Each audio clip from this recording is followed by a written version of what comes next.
Welcome to ATHRA's first Facebook live stream on vaping. In these sessions, what we hope to do is answer your questions on vaping and to bring you up to date with any recent developments in the field. The Australian Tobacco Harm Reduction Association is a health promotion charity established by doctors to raise awareness of safer alternatives to smoking and to advocate for policy change in Australia. I'm Colin Mendelsohn. I'm a doctor who specialises in helping smokers to quit. I'm also a director of ATHRA and an associate professor in the School of Public Health and Community Medicine at the University of New South Wales in Sydney. And before anyone asks, no, I have never smoked and I have never vaped. I learned to hate smoking from a very early age, having had a smoking father.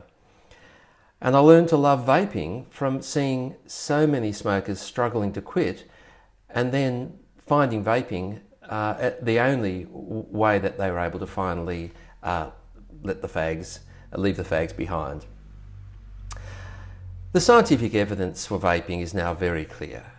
Vaping is the leading the most effective quit method available, the most popular quit method in the world, and it is much safer than smoking. However, in Australia, vaping is essentially illegal, it's misrepresented, and it's opposed by most health and medical organisations. As an independent expert body, ATHRA does have a role in and the opportunity to correct some of the widespread misinformation about vaping and to lobby for sensible policy on vaping, and that's what we do. However, there has been some good news recently about vaping. The Royal Australasian College of Physicians recently announced their support for vaping, which is consistent with the decision of the College of GPs and the College of Psychiatrists. So several of the major medical associations have actually come on board recently. Unfortunately, the AMA is still very hostile to vaping, and we don't expect much action there. Yesterday, the Western Australian Parliament Nanny State Inquiry tabled its report and recommended changes to the vaping laws to liberalise some of the laws, and that was a big step forward. The chair, Aaron Stonehouse, also announced his strong support for vaping, which we were aware of, but that their party would support vaping as a political strategy for the next election. This brings it in line with the Liberal Party in Western Australia, which also supports vaping. So Western Australia certainly seems to be leading the way as far as politics is concerned. In the Northern Territory, also recently, the Territory Alliance Party, which is the opposition party, announced its support for vaping. And so I think it's clear in the Northern Territory who vapers should be voting for. This session will run for 30 minutes. I'd like to introduce some basic information about vaping to begin, and then we'll talk about a couple of new developments, the whole nicotine prescription issue and the relationship of COVID-19 with vaping and smoking. What is vaping? Well, it's a far safer alternative for smokers, adult smokers who can't quit. Vaping simulates smoking by delivering the nicotine that smokers are addicted to, as well as providing a smoking-like experience with the hand-to-mouth action, the sensations of smoking, the throat hit, the visible cloud, and the social aspects of smoking. All vaping devices consist of a battery, usually rechargeable, a tank or reservoir to contain the nicotine liquid, and a coil or heating element. When the vapor breathes in, the battery turns on, heats the element or the coil, and vaporizes the liquid nicotine into a vapor that the user inhales. For many, vaping is a short-term quitting method. They quit smoking and ideally quit vaping, but for others it's a long-term, safer alternative which helps to prevent them from relapsing to smoking. Looking at the safety of vaping, there's enormous misinformation about vaping, which is largely driven by anti-vaping activists and by sensational media headlines. Vaping is not risk-free, but the scientific consensus is very clear that it is far less harmful than smoking. According to the Royal College of Physicians in the UK, the hazard to health from long-term vaping is unlikely to exceed 5% of the risk of smoking tobacco. And this is because vaping does not contain tobacco. There's no combustion, there's no smoke. And it's the burning of tobacco leaf that generates the thousands of chemicals that cause most of the death and illness from smoking. We also know that vaping has less than 0.5% of the cancer risk of smoking. And we see substantial benefits very quickly when people quit smoking and switch to vaping. Asthma improves, emphysema improves, blood pressure drops, cardiovascular health improves. People just feel better, they have more energy, they breathe better, and they save a lot of money. In spite of what you may hear, nicotine has relatively minor harmful health effects. Although it's the main addictive component of tobacco, it doesn't cause cancer, it doesn't cause lung disease, and it has only a minor role in cardiovascular disease. In fact, nicotine actually has many benefits. We know that nicotine increases concentration and memory and alertness. It relieves anxiety, improves mood, helps with weight control, and is beneficial for a whole range of medical problems. So it helps to prevent and treat Parkinson's disease. It's good for ulcerative colitis.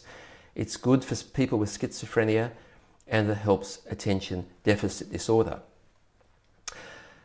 There's no evidence that passive vaping is harmful to bystanders. And I would like to make the point that there's no evidence that nicotine vaping had any relationship with the recent outbreak of serious lung disease in the US that was attributed to vaping. We now know that those cases were due, in almost all cases, if not all, to contaminated THC oils, contaminated and purchased through the black market, but contaminated with vitamin E acetate.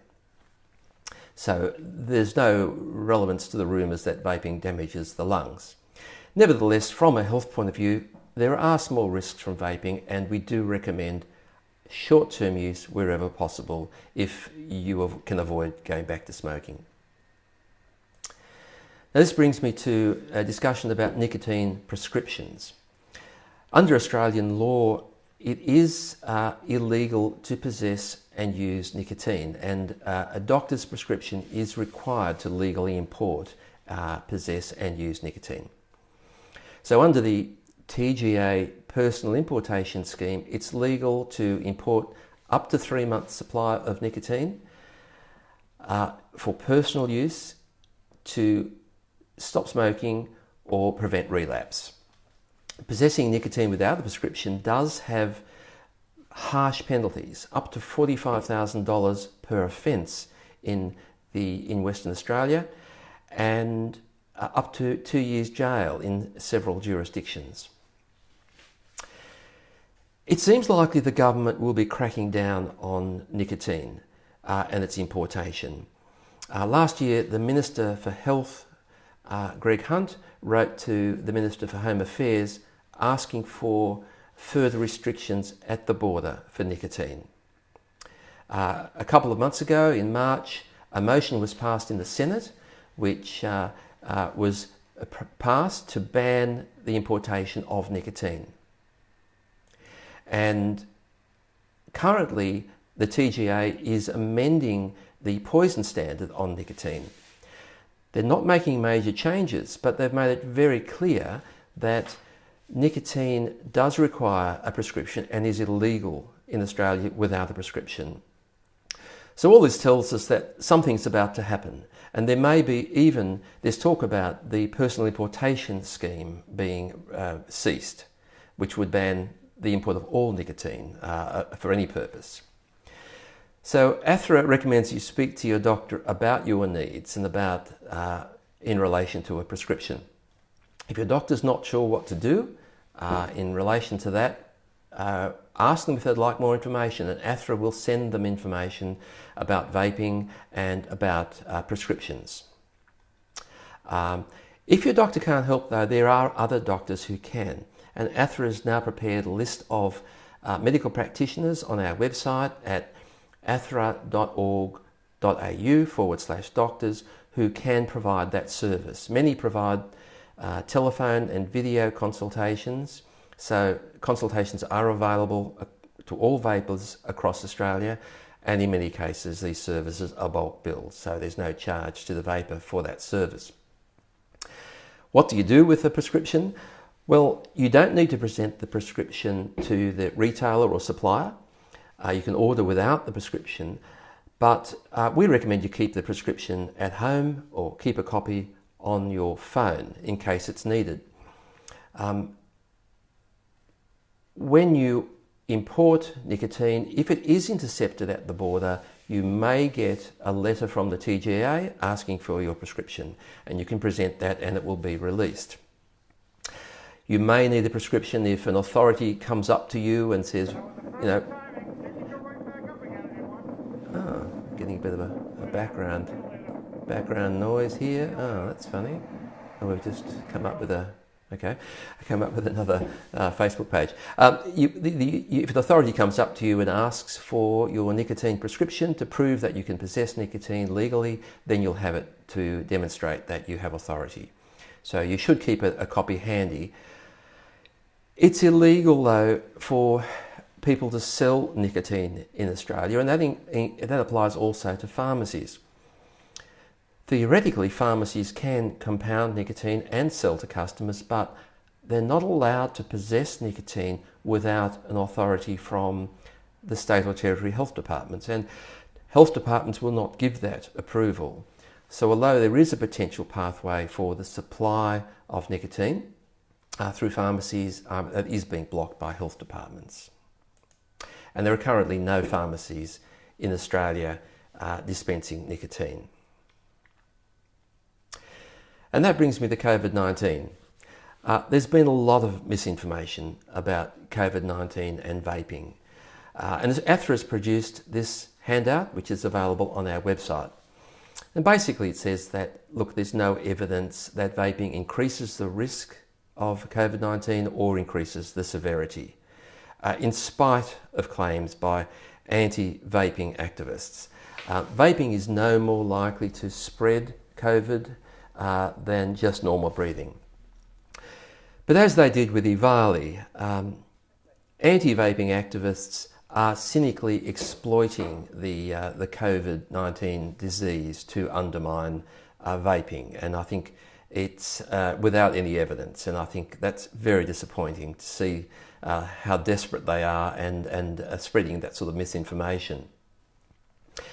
With smoking, we would expect smokers to have a higher risk of getting COVID-19, as with other respiratory diseases, and to have more serious infections.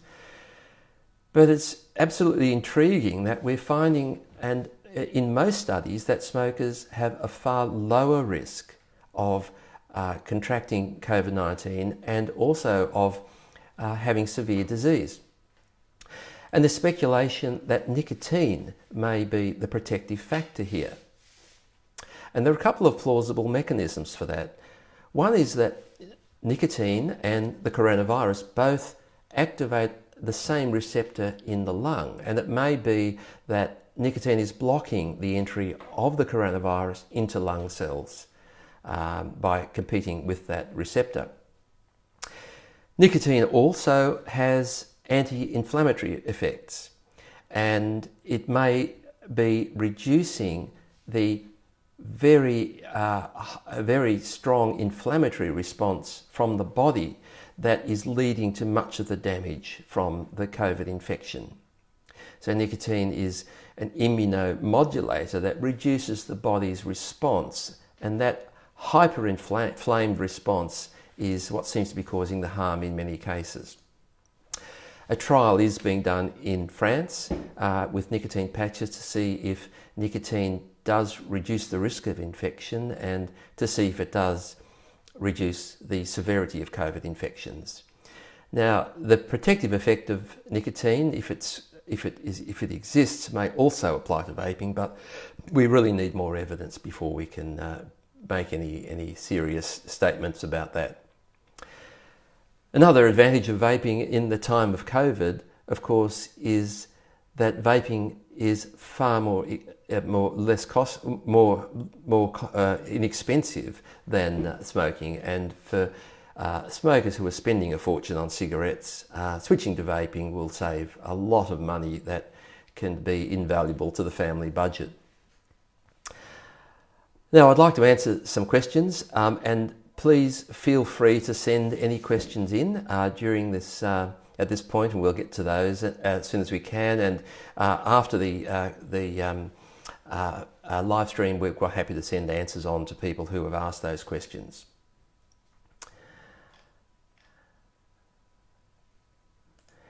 Okay, and I am looking to see if we have questions on the live stream here, and we probably do, but I can't see them, which is a little bit disappointing. Okay, so we'll go back to there.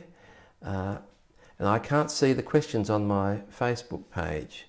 I'm not sure why. Let me just click the link again and get that back up. Is it this one here? Yep. Okay. This live video has ended. Okay.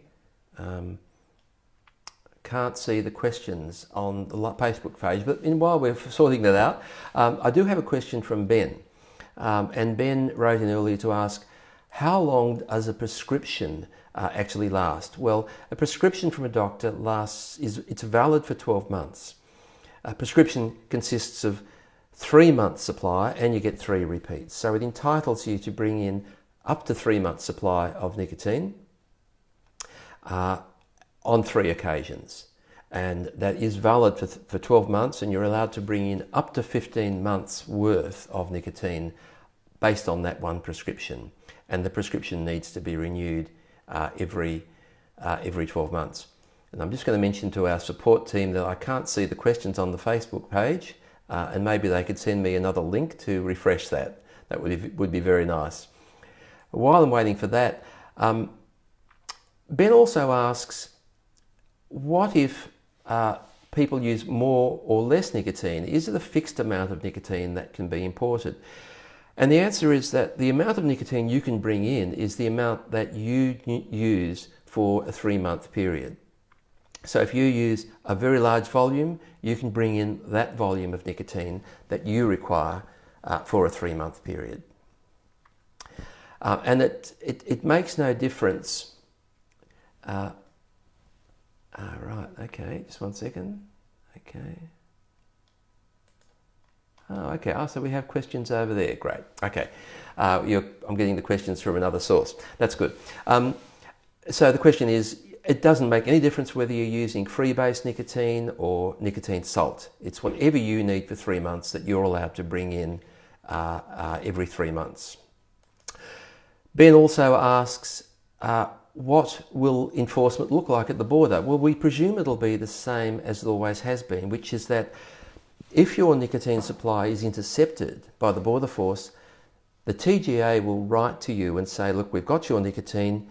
Do you have a prescription? Please send us your authority to possess this nicotine, in which case you send a copy. So that should not change. And if you have a prescription, it'll be released. If you don't have a prescription, you probably could get one at that point and then present the prescription. It's not an offence to import nicotine. It's only an offence when you take possession. And Ben's final question was, does the border force have the same appetite for enforcing the rules? And As far as we know, it doesn't. We know the Border Force is not happy with this recommendation from the Minister, and it's hard to see how this will be enforceable. There are thousands of parcels arriving in Australia, and I think it's just a ridiculous exercise to expect the Border Force to pick these parcels up. These are parcels that are life-saving, and for them to be blocking the parcels from arriving in Australia really is absurd. Now, I do have some questions that I'm going to answer that have come in separately. Why is the Health Department blocking the sale of nicotine through pharmacies? Has been asked by Brett. Well, there is a facility for nicotine to be provided by pharmacies, and there are specific rules in the Act which allow pharmacies to prepare nicotine solutions and sell those solutions to vapers who have a prescription. However, in each state, the pharmacies need approval to possess nicotine, which is regarded as a dangerous poison. The states will not allow the pharmacies to possess nicotine, and that's why in Australia the pharmacies are banned from providing nicotine. And this just refers to the agenda of the Health Department. They're using that as a way of blocking access to nicotine for vapers who wish to use this life-saving alternative to smoking. And it doesn't look like that's going to change in the short term. Anthony's asked, why is Australian policy on this particular issue different compared to countries like the UK and the US? And that's an excellent question. There's no doubt that the evidence is clear about vaping. We know vaping is effective. It's at least twice as effective as nicotine replacement therapy. We know it's far safer than smoking. People like it. They take it up. It reduces smoking rates. In Australia, we've taken a very precautionary approach, which is all about, well, we're not 100% sure, so we're going to block vaping just in case we find out one day there's a problem. What that doesn't take into account is that if we allow smoking, people are going to die. 21,000 Australians die every year from smoking in Australia. In Australia, what's driving these objections is not the evidence. It's a political risk. It's a political risk for the government to introduce vaping because all the health authorities are opposed. It's an ideological abstinence-only approach that the authorities are taking. We've always told people just to stop, and they should be stopping. Harm reduction hasn't come into the equation up till now. There's vested interests. There's financial considerations. $17 billion worth of tobacco exercises collected each year. So it's much more than just the evidence, unfortunately, and that's why presenting more and more evidence to health authorities doesn't seem to be making much difference. Another question is, can the state or territory legalise nicotine vaping on their own without the Commonwealth? That's a very good question. So what happens is that nationally, the federal government controls the poison standard, which lists chemicals and medicines according to their level of toxicity. And nicotine is classified as a dangerous poison, but with a script, it can be prescribed. Now, the states follow the federal poison standard and they follow the rules that are laid down, and they accept, well, that's the regular recommendation of the federal government and they follow it, but they can vary it. So an individual state could say, look, we don't agree, we think people should have access to nicotine, we're going to change our poison standard so it's not purely reflecting the federal poison standards. They do have the opportunity to do that, but there is some pressure for them to maintain a compliance with the federal standard.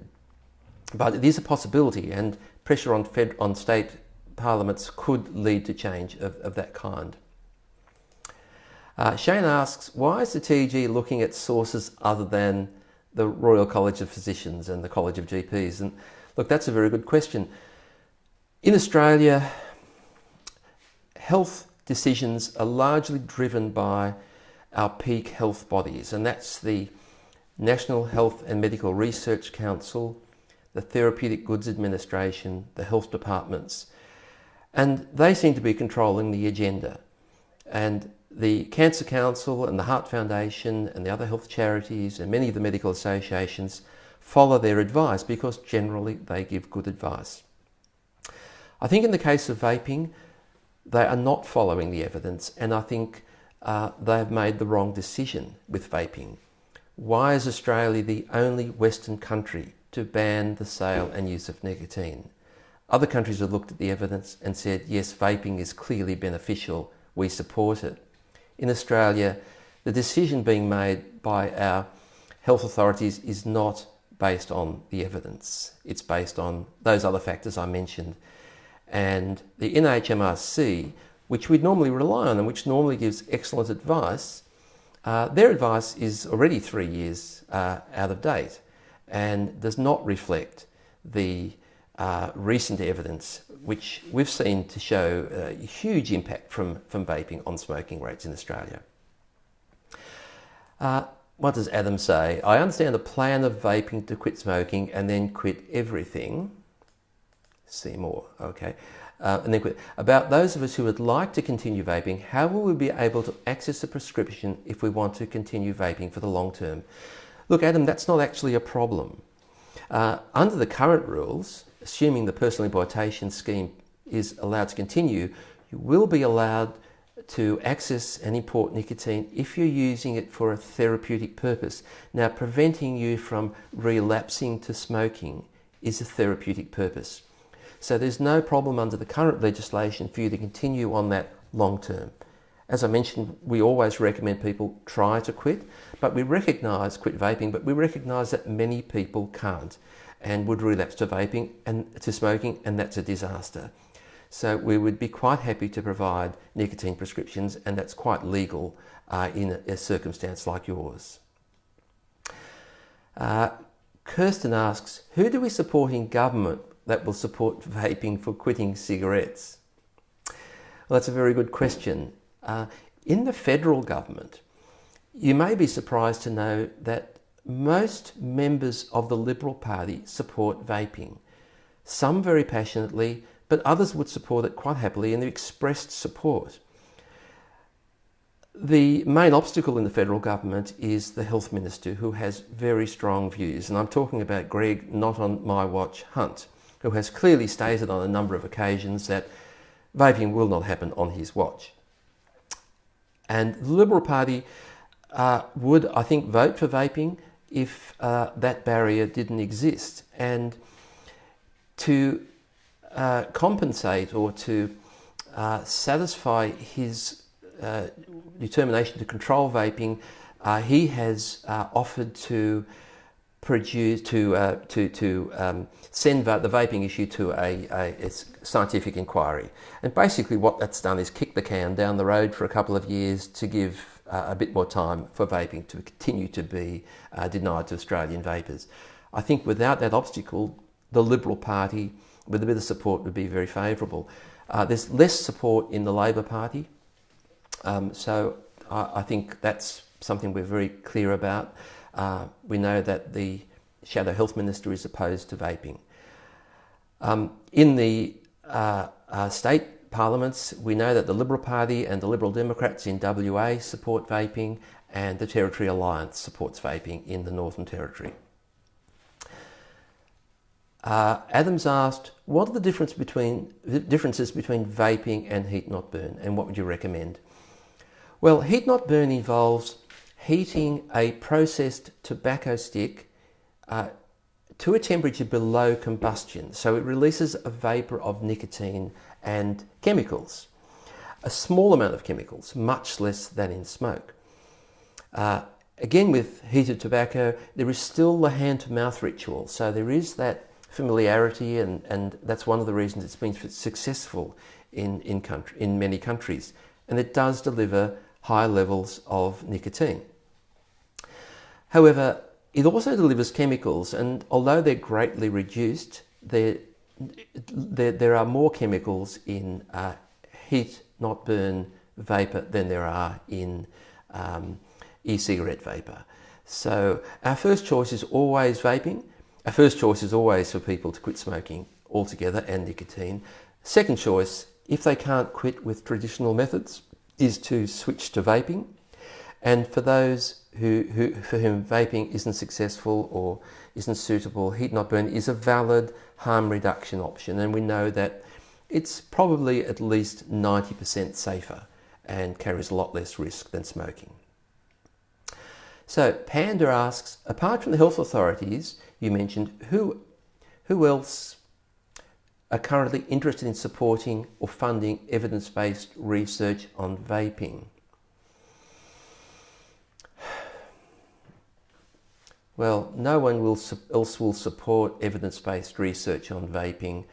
And it's a matter of funding. The NHMRC, which is opposed to vaping, is funding some research studies, but there are no other funding organisations that are willing to spend large amounts of money. There are one or two small studies being funded by state governments, but there's not a lot of money available. Having said that, I'm not sure we need a lot more evidence. I think the evidence will never be enough for some people. I think we have enough evidence. We know these products work. We know they're safer than smoking. It's really a matter of developing a regulatory model that will allow access to high quality products, but minimise the risk of young people taking up these products. So I don't really think we need more evidence. I just think we need the political will to look at the evidence we've got and make these products available. Shane's asking, how or what can be done to get the college approval message regarding vaping into the mainstream media in Australia?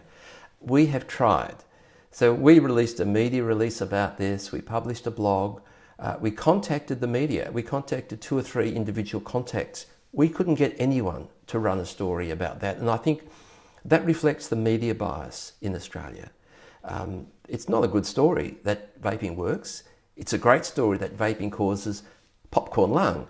And that's the problem we have. We're constantly approaching the media with important news about vaping, but it's very hard to get take up.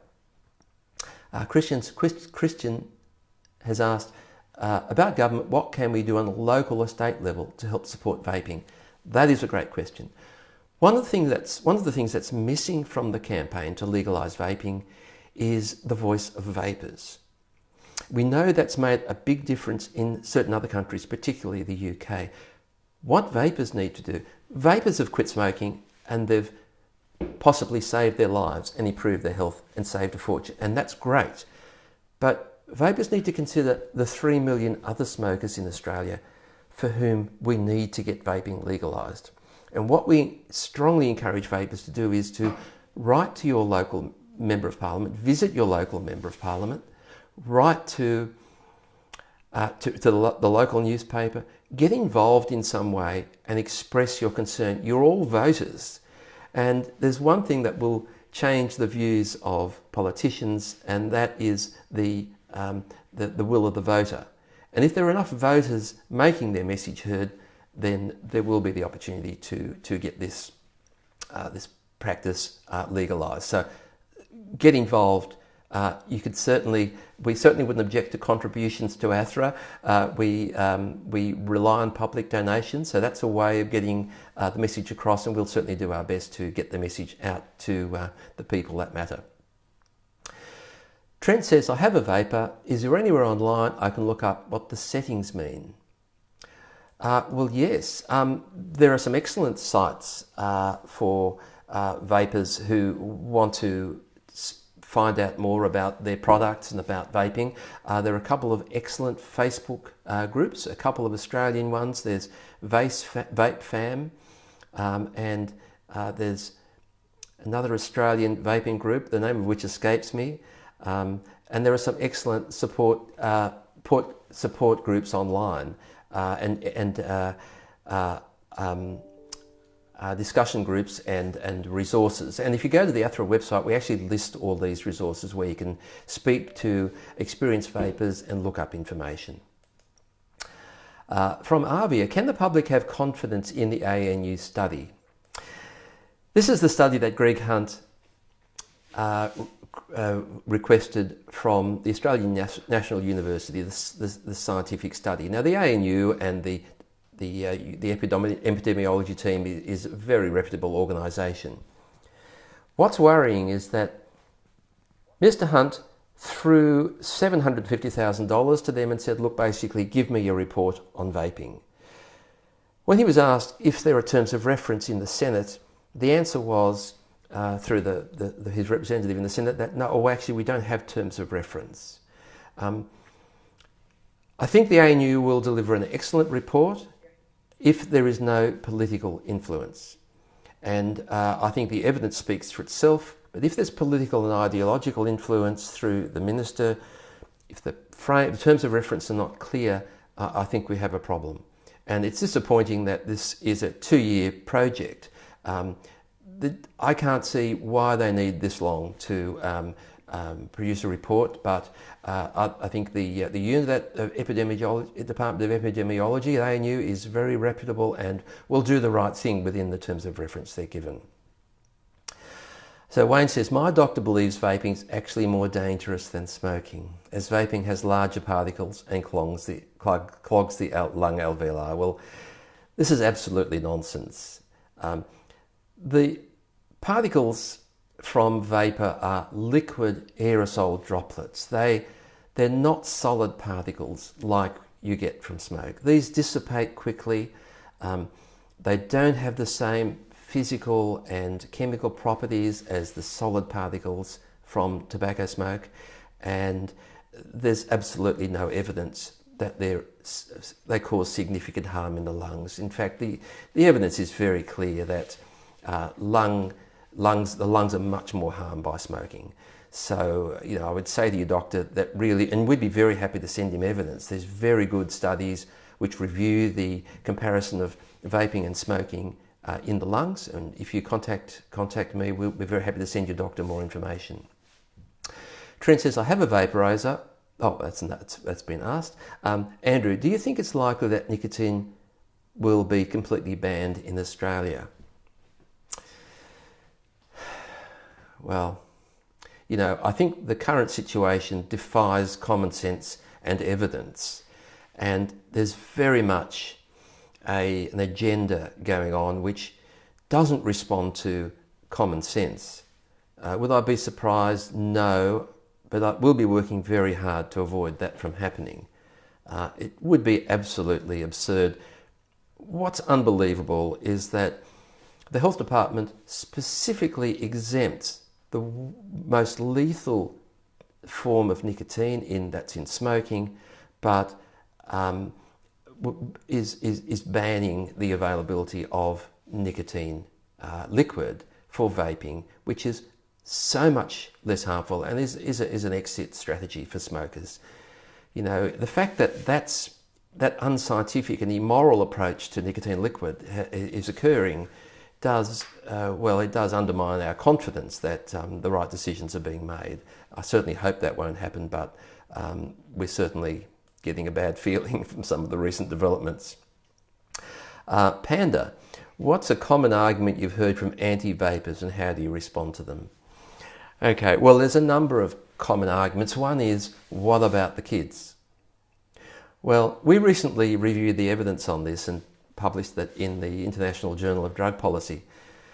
The evidence is increasingly clear that, yes, kids are trying vaping products, and yes, some of them are going on to smoking, but there's no evidence that vaping leads kids to smoking who would never have otherwise smoked. The evidence is that regular smoking is almost entirely in kids who already smoke. And regular vaping by kids who don't smoke is rare. And the evidence is growing that vaping's actually diverting young people from smoking. And in jurisdictions where vaping's available, smoking rates in kids are falling faster than ever. So I think the argument about kids is important, but it's not supported by the evidence. The other very common argument is, well, what about the long-term risks? Well, our answer to that is no, we don't know exactly what the long-term risks of smoking will be. Like any new product, we don't know in 30 years' time and it's no different to every new drug that goes on the market. But we do know a lot. We know a lot about the chemicals in vapor. We know a lot about the biomarkers or the toxins in the body. We know that vaping improves health, and we know about the cancer risk from vaping, and we know that based on the evidence, vaping is certain to be substantially less harmful. And according to the Royal College of Physicians, long-term vaping is likely to be no more than 5% of the risk of smoking. So I think that's a really important argument to answer. It's a silly argument because we never know what the long-term risk is, and you can't wait till you have that risk down to 2 decimal points. People are dying, and we know this product works and it should be available. Trent, is nicotine salt better than the other nicotine? Well, the answer is no, but it's a matter of personal preference. Nicotine salt is less harsh and gets to the brain more quickly, and for some people it allows you to have a higher nicotine concentration, and some people prefer that. Regular nicotine is fine, works very well but in a different kind of device. So the nicotine salt is mostly used in low battery devices, low battery power devices, which require a higher nicotine level, and a nicotine salt can give you that higher nicotine level, which can be tolerated. But the standard tree-based nicotine is fine in tank devices. It's very much a matter of personal preference. Stephen says, are the three major tobacco manufacturers in bed with the government? BAT, Imperial Tobacco and Philip Morris seem to have the monopoly because the Australian government makes so much money off the tobacco tax. Yeah, that's a really good question. I think the tobacco tax, many people believe it's playing a role in the government's attitude to vaping.